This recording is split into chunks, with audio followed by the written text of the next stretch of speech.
आप सभी को मेरा नमस्कार। फिर से स्वागत है आपका मेरे YouTube चैनल पे।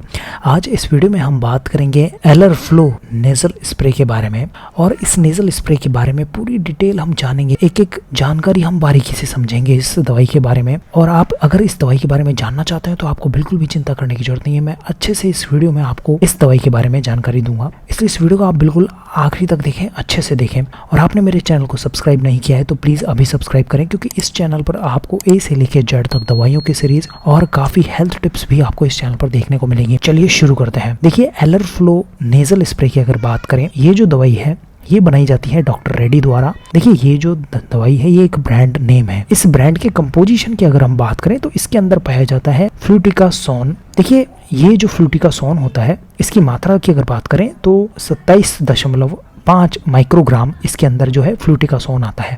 देखिए, अब ये फ्लूटिकासोन क्या होता है और किस तरीके से ये काम करता है नेज़ल स्प्रे के तौर पर, ये हम आगे समझेंगे इसी वीडियो में। उससे पहले देखिए, ये जो दवाई है अलग अलग कंपनी द्वारा बनाई जाती है, तो ऐसा नहीं है कि सिर्फ एलर फ्लो द्वारा ही ये जो दवाई है वो बनाई जाती है। अलग अलग कंपनी के द्वारा, जैसे ये है एग्जाम्पल के तौर पर, देखिए ये है नेज़ोमैक एफ, तो इसके अंदर भी फ्लूटिकासोन आता है। इसके अलावा ये है फ्री एयर नेज़ल स्प्रे, इसके अंदर भी फ्लूटिकासोन आता है। तो अलग अलग मार्केट में जो है नेज़ल स्प्रे मिलते हैं अलग अलग कंपनी के द्वारा, और इसके अंदर फ्लूटिकासोन आता है। सबका एक्शन जो है सेम होता है, उसमें कोई फर्क नहीं होता। अब एक्शन क्या होता है, इसके यूजेस क्या क्या होते हैं, ये हम अभी जान लेते हैं। देखिए, डॉक्टर के पास में पेशेंट्स आते हैं ज़्यादातर कि देखिए डॉक्टर साहब, हमें बहुत ज़्यादा छींकें रहती है, मौसम जब बदलता है एलर्जी की वजह से, और नाक जो है वो बहती रहती है, और नाक में काफ़ी सूजन रहती है, नाक काफ़ी लाल रहती है, और सांस लेने में भी तकलीफ होती है नाक की वजह से। तो इस कंडीशन में क्या करता है, डॉक्टर चेकअप करता है और डॉक्टर को पता चलता है कि ये जो सारा जो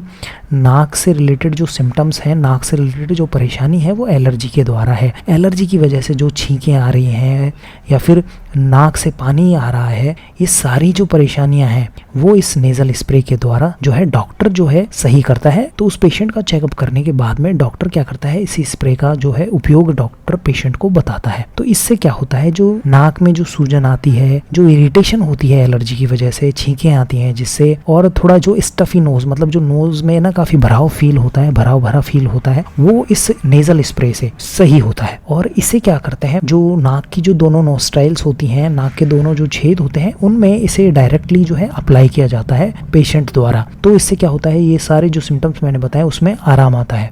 देखिए, ये जो दवाई होती है वो नेज़ल पॉलिप्स को भी सही करती है। देखिए, नाक के अंदर क्या होता है, छोटी छोटी ग्रोथ होने लग जाती है टिश्यू की, तो उसकी वजह से क्या है, सर्दी जुकाम बहुत ज्यादा रहती है। तो उसको सही करने के लिए भी इस स्प्रे का जो जिसके अंदर आता है फ्लूटिकासोन, उसका जो असर है वो इस बीमारी में भी देखने को मिलता है, नेज़ल पॉलिप्स में भी। देखिए, अब क्या होता है, पेशेंट कई बार ये भी पूछ लेता है डॉक्टर से कि डॉक्टर साहब ये असर कैसे करेगी मेरे शरीर में, मेरे नाक के अंदर कैसे असर करेगी।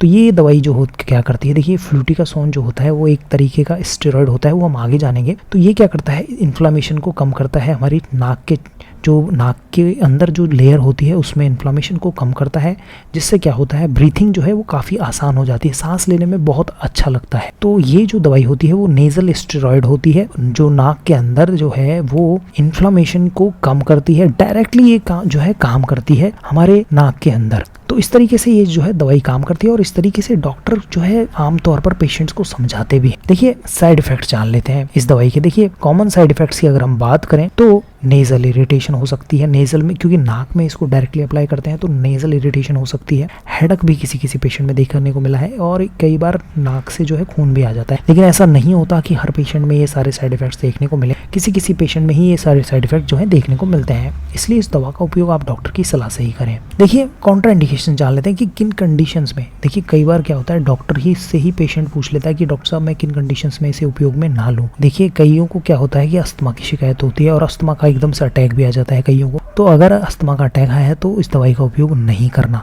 क्योंकि अस्थमा में भी क्या होता है, सांस लेने में तकलीफ होती है। तो पेशेंट सोचता है कि मैं इसका उपयोग कर लेता हूँ, लेकिन ऐसा नहीं होता। प्राइमरी जो अटैक होता है उसमें इसका दवा का उपयोग नहीं किया जाता, क्योंकि उसके लिए अलग दवाइयाँ बनी होती हैं, उसके लिए अलग जो है इनहेलर्स होते हैं वो यूज में लिए जाते हैं। देखिए, इसके अलावा यदि पहले इससे एलर्जी हुई है, वैसे एलर्जी बहुत कम देखने को मिलती है इस दवाई से, मगर पहले एलर्जी हुई है किसी दवाई से तो इस दवा का उपयोग आप बहुत सावधानी से करें और डॉक्टर को जरूर इन्फॉर्म करें। तो इससे क्या होगा, इसके जो साइड इफेक्ट्स हैं वो कम देखने को मिलेंगे, और डॉक्टर उस हिसाब से आपको ये दवाई जो है लिख के देगा। तो ये था एलर फ्लो नेज़ल स्प्रे के बारे में। ये वीडियो आपको कैसा लगा प्लीज़ आप कमेंट करें। इस वीडियो को जरूर लाइक करें और मेरे चैनल को जरूर सब्सक्राइब करें। ये वीडियो देखने के लिए धन्यवाद।